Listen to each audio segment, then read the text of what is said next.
اعوذ باللہ من الشیطان الرجیم بسم اللہ الرحمن الرحیم الم تر ان اللہ یسجد له من فی السماوات ومن فی الارض والشمس والقمر والنجوم والجبال والشجر والدواب وكثير من الناس وكثير حق عليه العذاب ومن يهن الله فما له من مكرم ان الله يفعل ما يشاء صدق اللہ العظیم۔ سورہ الحج آیت نمبر 18 آپ کے سامنے تلاوت کی ہے۔ اس آیت میں اللہ تعالیٰ ارشاد فرمایا ہے کہ زمین و آسمان کی ہر چیز اللہ کے حضور سجدہ ریز ہے۔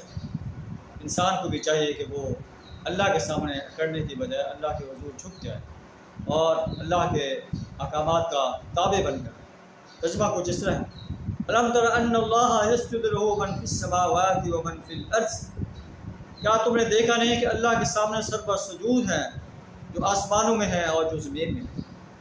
والشمس والقمر، سورج اور چاند، والنجوم اور ستارے، والجبال پہاڑ، والشجر درخت، والدواب اور چوپائے، وکثیر من الناس اور لوگوں میں سے بہت سارے لوگ، وکثیر حق علیہ العذاب، بہت سے انسان ایسے بھی ہیں جو اللہ کے باغی بن کر رہتے ہیں، اللہ کے حضور سجدہ ریز نہیں ہوتے۔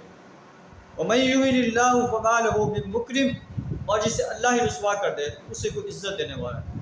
اللہ اسے رسوا کرتا ہے جو اللہ کا باغی بن کر ہے، بغاوت کے راستے پر چلتا ہے، ذلالت کے راستے پر چلتا ہے۔ ان اللہ یفعل ما یشاء، اللہ جو چاہتا ہے کرتا ہے، اللہ کو کوئی چیلنج نہیں کر سکتا۔ اللہ سے دعا تعالیٰ ہمیں بھی اپنے زندگی کے ہر شعبے میں اللہ کے احکامات کے تابع بن کر رہنے کی توفیق عطا فرمائے، اللہ کے حضور بغاوت کرنے سے اپنی گناہ عطا فرمائے۔ وآخر دعوانا الحمد للہ۔